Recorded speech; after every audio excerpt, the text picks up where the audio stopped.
Hey guys, welcome back to the Golf Podcast. This is episode number 358. We're going to talk today about wrist angle basics. So another fundamental there that we're going to talk about that can, again, we've talked about before. If you focus on your fundamentals, that's where your game is going to really improve. So we're going to highlight a few things that we've been working on, a few things that we've learned recently, and always just kind of working them into the practice a little bit.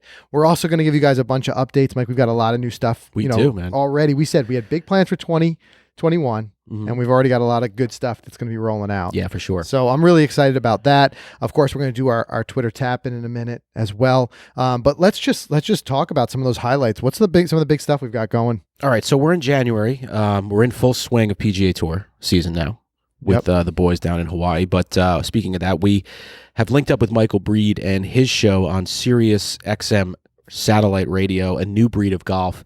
Frank, you and I, or just you or I, depending on our schedules, will be on the show every Wednesday in the morning. So if you're in a morning drive time and you've got Sirius, or if you just have Sirius on your phone or on your computer, check us out. We're going to be talking all stuff. What's trending around the news, golf, the golf world, tour, you name it. Had a fun fantasy draft today. That was cool. Little snake draft. Little snake draft. We had to pick one guy from, as we went through the official World Golf Ranking, picking one guy from each 10, top 10, 11 to 20.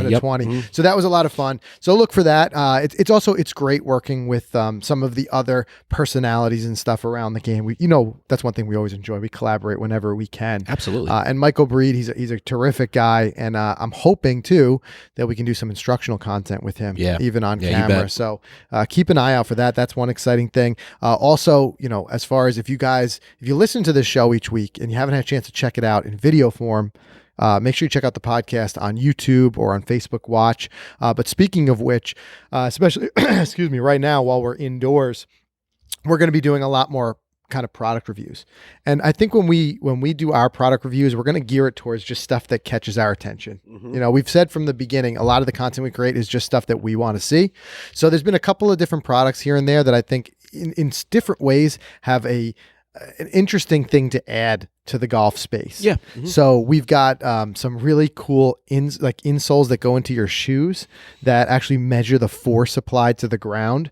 And I think that's going to be a fun one. We're going to be reviewing that on the channel. So if you guys haven't checked that out, make sure you subscribe to the YouTube channel or on Facebook Watch because you'll see some of those. But I'm just so excited by the idea in general as we see more of the technology that was previously inaccessible to your everyday golfers becoming more accessible. I mean, we saw it with the shot scope. Yeah, definitely. I mean, absolutely. There's so many great products out there that we all could take advantage of that won't break the bank. I love that some of these really expensive things are now becoming even more affordable in an easier way for us, like the soles that go in the shoes. Can you imagine? I mean, I can even think just a couple of years ago, I couldn't imagine being able to put insoles in your shoes, and then that would be giving you immediate feedback of the force, your ground forces. I can't imagine that. So, and then especially now, this particular device we're checking out is like $200. Right. So to be able to do it and make it affordable, it's cool. I love that idea that it's making things more accessible to golfers. But like you said, Mike, there's a million products out there. So for us, it's really just going to come down to trying to highlight the ones that we think, have caught our attention in one way or another. Yeah, exactly. And one of the things that does catch our attention a lot is price. Yes. Like we always wanted a mobile launch monitor, but didn't want to pony up to $8,000, $10,000. Just couldn't do it.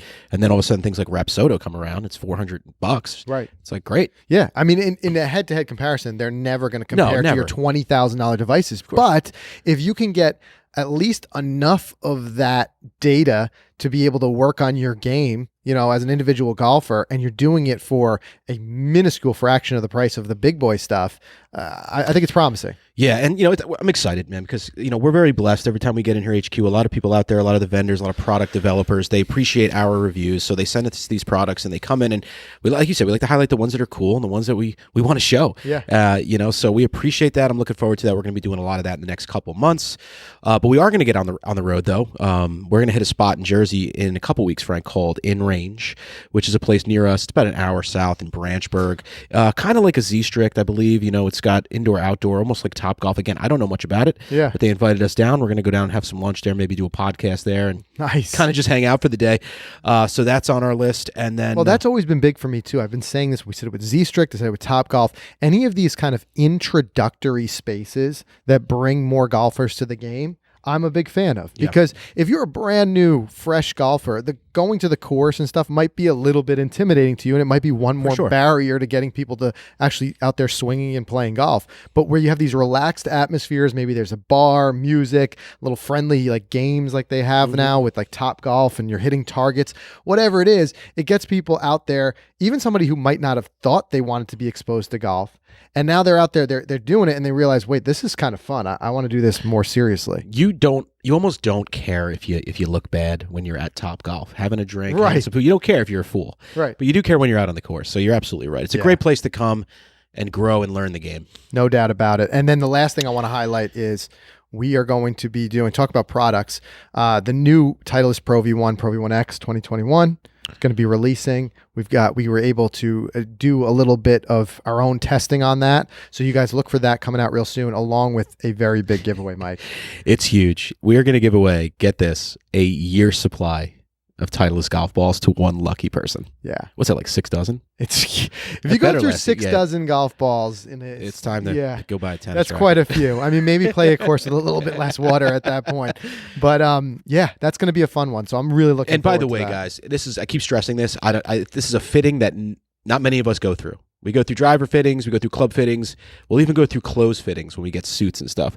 But none of us get golf ball fittings. We've gotten it twice now. They're amazing. Yeah. The knowledge you get out of what you learn from hit the golf ball that's appropriate for you, spin, everything like that. Stay tuned. It drops soon. You're going to love it. And it's amazing how much we learned that it wasn't just that the one golf ball was generally the best across the board. Mm-hmm. It really was like clubs. It's that these golf balls are designed that they can fit into a range of different golfers, but you can fine tune your own game by switching from one to the other. So doing that head-to-head comparison, doing it on the TrackMan, starting to see what the actual reasoning is that you select a ball is interesting. And then what it ends up giving you is what we're all after, is confidence. Because you end up confident, like, I am playing the right ball because we went through the test. This showed that I got the trajectory I wanted, this whatever. But it's different from golfer to golfer. So it's an important thing to go through. And the other part about that video is we got to go to Manchester Lane again. And if you haven't seen this place, it is a playground. It's a hidden gem. It's so cool. We were in that practice range in the background, and we were chipping up some balls up to the green with the new Pro V1, Pro V1X. And some shots we were hitting. We were almost holed out a few. Yeah. I cannot wait to put this video out because we played pretty well that day, and it was just all around a fun day. How epic was that bunker? And the bunker with the huge wall. Yeah. Cool. So we had fun. You guys will see that. Like I said, I think the most important thing is make sure you subscribe on YouTube. You can also get the videos on golficity.com or in Facebook Watch. I want to dive into this week's Twitter tap-in. Before we do, of course, I want to thank our sponsor, Titleist. The new TSI drivers represent the best of Titleist's peerless pursuit of speed. They continue to invest in the minds, material, and technologies that it takes to push the boundaries of speed while sacrificing nothing when it comes to performance. They built the new TSI on the breakthrough advances that they had with the TS. The TS surely was a groundbreaking line of drivers, and now the TSI takes that to the next level. It's so much more than just an extension of the franchise. It's really an investment in your game. It's going to pay off for years to come. Like I said, make that one of your things on your 2021 to-do list, is to get out there and try the new TSI drivers and see how they perform for you. And a great way to do that is to visit a Titleist Thursday event. They're free. You'll be on the TrackMan. You'll get to test out not only the clubs, but the different shaft combinations for that real dialing in that you hear us talk about so often. Yeah, I mean, speaking of that, I had a lot of fun putting those what's in the bags together.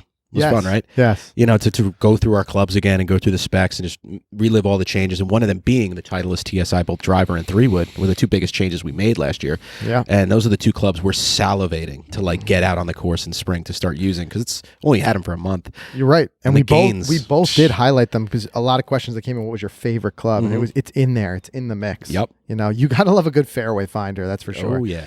All right, so this week for the Twitter tap-in, and like I said before, if you're not already following us on Twitter, make sure you follow us at Golficity so that you can be part of the Twitter tap-in each week. So this week we asked, what is your favorite par 3 hole you've ever played and why? And of course, bonus points for anybody who posts a picture of that. And the first one that comes up is you, Mike.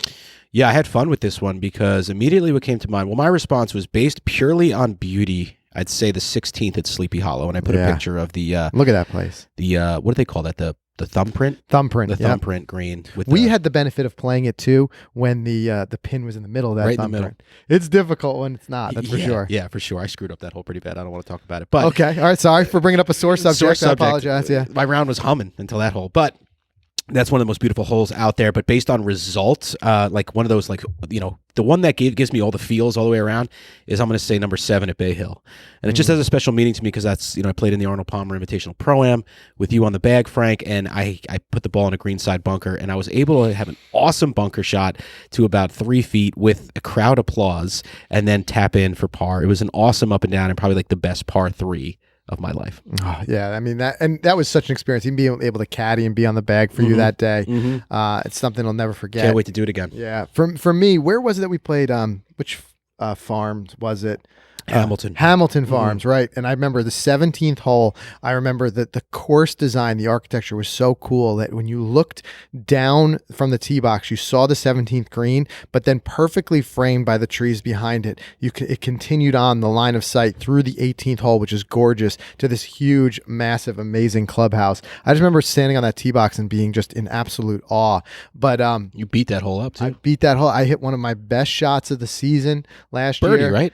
Birdie. Yeah. You know, I think it was like about a 170 shot. I think I hit a 6-iron, just a tiny little fade to it, which helped it stop on the green. Rolled to about. And it was no gimme putt though. I mean, it was no gimme, but it was about 5 feet. Yeah, but so still, it wasn't great a tee shot and terrible knee knocker. But I was really happy. Played that hole really well. So let's see some of these. I like this one right below mine here, from Slim Shady 16, Grey Wolf Golf in Panorama, British Columbia. This hole spectacular. I mean, look at this thing. I mean, we were supposed to get out to Whistler. I was on our list in 2020, but of course, things got moved, and you see just like you're in the mountains when you're out there. Yeah. Aesthetically beautiful. Great hole. It is. Here, Randy from Fried Eggs. He says Beverly Hills 1 through 9. Yeah. We have to get out there. I wrote that. I said, I need to shoot a course vlog there one day. And he said he knows the owner. So he knows the owner. Yeah. I've always enjoyed his content. Yep. You know, a big thing what we like to do is just continue with understanding and really embracing the lighter side, the fun side of golf. And I think he does that tremendously well. So definitely have to check that out. James Tierney says, unfortunately, no photo, but number 7 at Pebble Beach. Yep. There's another bucket list. That's why we don't need a photo. We all know what that one looks like. But I tell you what, they let cell phones out there at Pebble. Sure. Right? So, I mean, come on. What's the excuse? I know. Come on, you're out there. Are you playing Pebble Beach too much that you're not taking Maybe pictures? Just it. It's old news at that point. I kid, James, but yeah, we want to see those pictures. Curtis Cole, hole 12 at the Watson course at Reunion. Played a charity tournament there a few years ago. Can't wait to get back. I responded, remember that course, played it with Golfholics and Bob Menery. Love the Watson. Back. We had some fun that morning, I wrote. We had so much fun. And then every time stepping out to the tee box, Bob's giving us some different challenge. I remember the par 3 drivers only. Drivers only. I remember trying to hit my driver out of the sand. Yeah, which was insane. Atrocious. But yeah, that course, beautiful. Love the rolling mogul, type of layout, and then all the bunkering. Yep. It's just a gorgeous course. Let's see. Lou Stagner, who was on the show recently, number 6 at Country Club of Buffalo. Look at that. Yeah. Look at that. Wow, you just can't. You got to be. You don't want to miss that green. You don't. Don't miss that green. That's a great one. And like I said, if you guys want to see some of these pictures, make sure you follow us on Twitter and tune into the Twitter Tap In. You can use hashtag Twitter Tap In to check some of these out. Let's see here. A lot of good ones. Whitley Parker, Pasatiempo, number 3. Alex B at ACDC bag, quite possibly the 14th at Eagle Vines Country Club in Napa from a few weeks ago. Look at that thing. Island green like that. Farmland. Looks like wine country. And then here, Brian McNeil says, no photo, but no brainer. Yeah. 17th at Sawgrass. Sawgrass. And I think I've told the story here before. We haven't had a chance to play it. My father played it, and the two that he was paired up with, it was a boyfriend, girlfriend, and he proposed to her on the 17th green. And didn't she go on to par the hole or something? The funny thing is, talk about nerves of steel. The next hole, he's still so nervous, he puts one in the water on 18. She goes on and pars 18. Of course. He said she was lights out. Lights out. I love that. I'll tell you what, you put a ring on it. Yep. When they're that good, that's for sure. Frank, look at that. Go scroll back up. Click those clouds. You'll love this one right here. Click that picture of those clouds right there. Look at that. Oh, gorgeous. 16th at Port Royal, Bermuda. Look at that blue Caribbean water. That is one of the things that is no doubt on my bucket list is to play some more Caribbean golf. And I know on our list has been Casa del Campo. We're going to get there. We're going to get there. And of course, you guys know if we get out there, we're going to shoot a course vlog. All right. Too many of these to go through. So I want to do a quick word from our sponsor. But thank you for everybody who every week participates in the Twitter Tap. And we really do enjoy seeing your guys' answers and your takes on some of these. And of course, sharing these tremendous photos. So thank you to everybody who was involved in that. Let's do a quick word from our sponsor. And then I want to dive into this wrist angles. We're going to talk about wrist angles because you get those right, your ball striking is going to improve. That's for sure. Love it. All right, guys. FootJoy, the number one outerwear brand in golf. I'm wearing a FootJoy half zip today. Actually, it's funny. Some of these things, I remember where I wear them, Frank. Okay. I wore this at the old course. You got some memory, right? And this was part of my layering strategy today because it was cold. It was rainy. We had those black jackets, the hypers over it. Yep. We had the hats. We had the umbrellas. And I remember like removing layers. Rain gloves. Seeing this in all the photos because it's just comfortable. I mean, these guys have nailed it when it comes to apparel. They know what they're doing. That's why they are the number one outerwear brand in golf. And if you haven't seen it, check out the new Hydro Series line of rain jackets because the next few months we're going to have some shoddy weather, rain, sleet, snow. So the rain jackets include several options that provide the ultimate protection wherever you're teeing it up at any point this year because a lot of you are playing golf still year-round in different areas, but it's cold. Yeah. So definitely check them out. New to this lineup is the Hydro Tour rain jacket. Had a lot of fun with this. We did prove that it is waterproof. Mm-hmm. It is a great jacket. It allows you to get through the ball. It's mobile. You featured in your What's in the Bag, too. I did feature that in my What's in the Bag, and I love that it's so small and compact, you could just roll it up, throw it in the side pocket. Easy. So easy way to play more golf this year with gear like this. So check it out, gear for any conditions. Visit footjoy.com/MEDP. Yeah, and we're going to need it. Spring golf starts to roll around. That's for sure. For sure. All right, so we want to talk about wrist angles. And this is something, it's one of those kind of like hot terms you hear often. But again, it also comes down to the idea and understanding behind it that golf, like pretty much anything else, especially involving movement, it really just comes down to physics. So I think one of those things that especially as newer golfers get involved in the game, you start to think like, how am I watching some of these PGA Tour pros who look like they're barely putting a swing on it and they're just booming the ball? Good example would be Freddie Couples, right? Just his tempo and everything.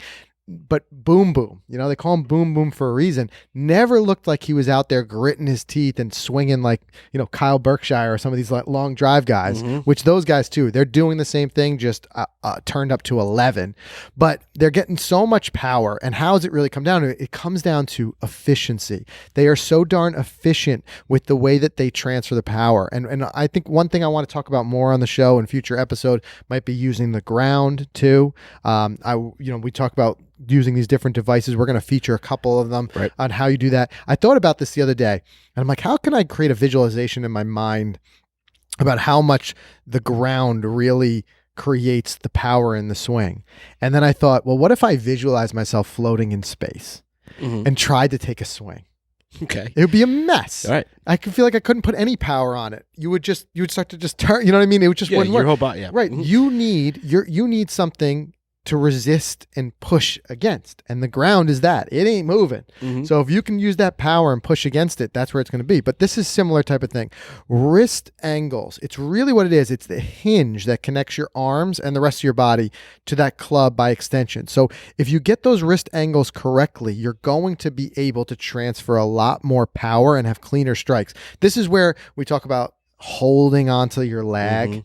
Right? I think when we let those wrist angles go, that's when we're letting go of that lag. I saw there's a couple different accounts that I follow on Instagram. And there was one, actually, we were just on their show a couple of weeks ago. Do you remember who that was? Scratch Golf Tips? Scratch Golf Tips. Yes, that's a great Instagram follow, by the way.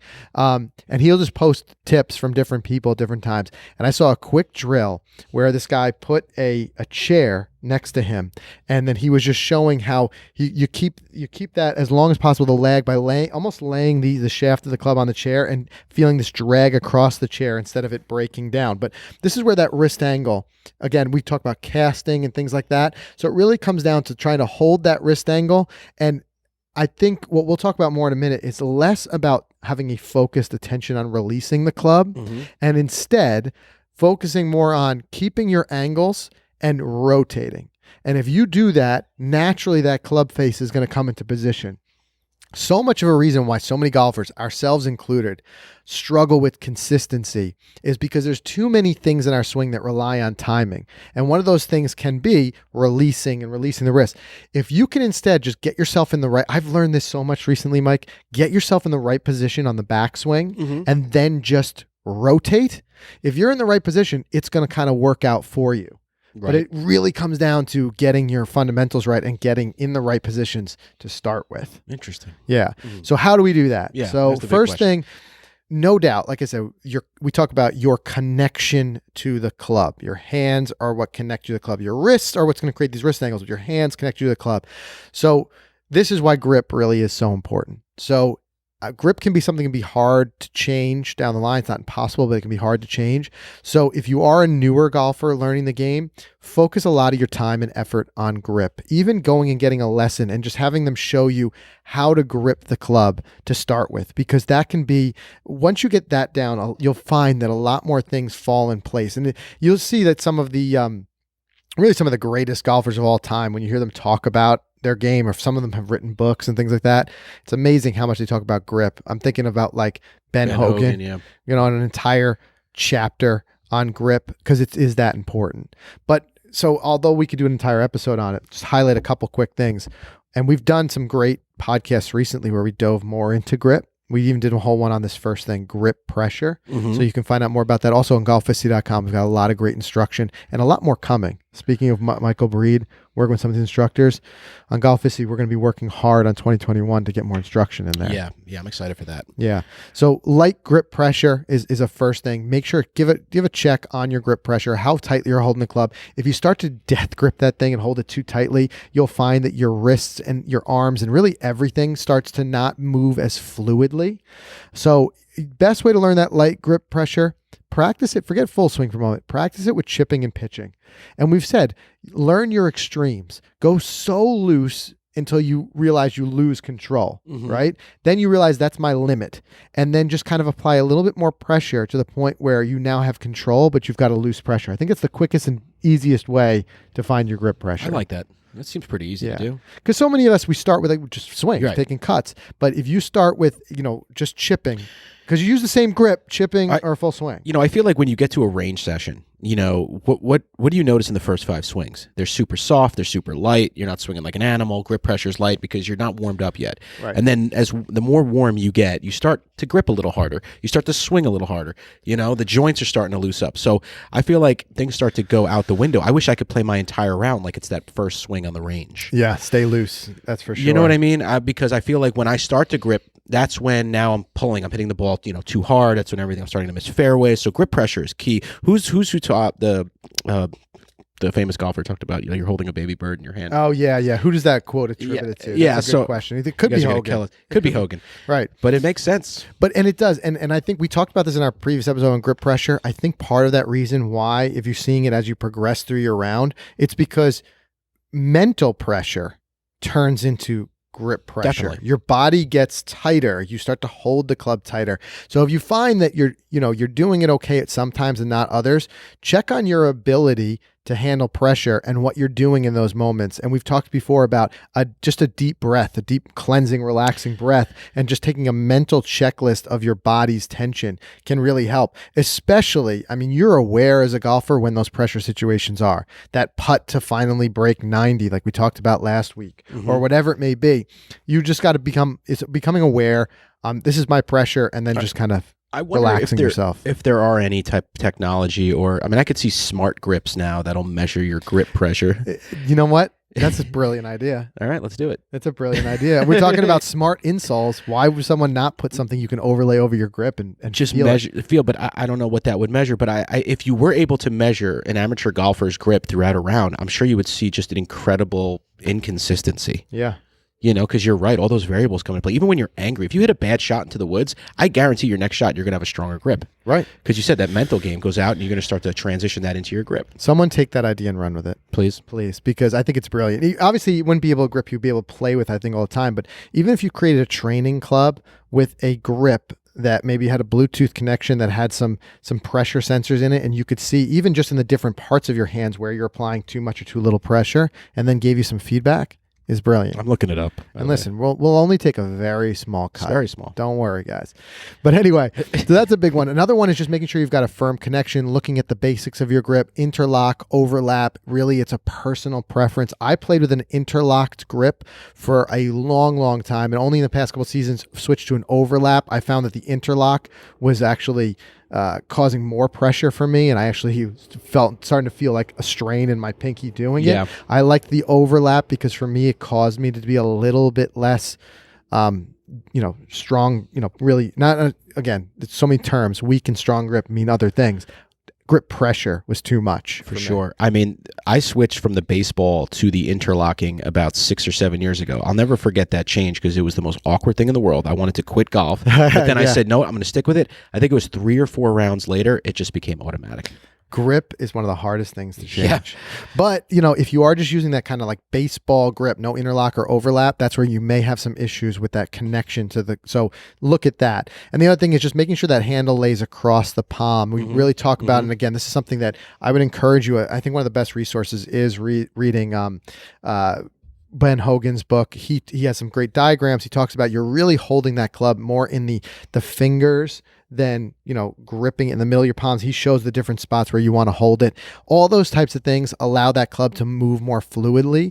And that's where, again, it's almost one of those another contradictory things of golf where you think I'm holding it loose. How do I generate power? Right. But the loose, kind of less firm grip is what actually allows that club to use that speed that the body rotation generates and just move through and release. If it's too tight, it's not going to happen. And handle across the palm, they have certain trainers for that. I'm seeing a lot of stuff that you could buy these things that have certain positions where your fingers go to teach you where the correct grip is. Yeah. Nothing that's going to give you that technology we were talking about, but those are out there for $10-15. Yeah, those are great. Yep. And there's like I said, just Google it. There's so many great diagrams that just kind of show where to lay the club, and you can take a lesson. And, talk with your local pro and ask them, can you just check on my grip? So that's a big one. And then once you've got all that, the grip in order and you feel comfortable with it, the next thing to really look at is your takeaway, that backswing. Wow, have I learned a lot with this. I've been just practicing at home, that takeaway, because you start to realize just the slightest inconsistencies in your takeaway are all things that your body is going to need to adjust to get that club face to where it needs to be at impact. Also, the takeaway and the backswing, you have so much more control over because it happens so much slower. Right.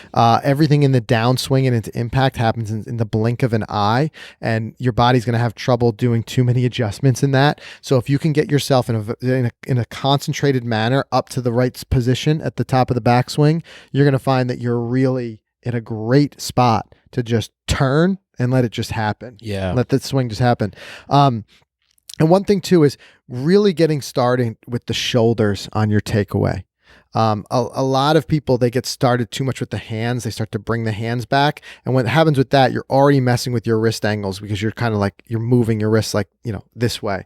So I think a big thing is focusing on maintaining your angles and then just bringing that back with your rotation, focusing on your shoulders. And that's that thing we see so many golfers work about, just hands across the chest and just work like this and work on that rotation. So by being able to do that, you're kind of realizing that you're not doing anything funky with your wrist angles, that at some point in that swing you're going to have to readjust to. Yeah, for sure.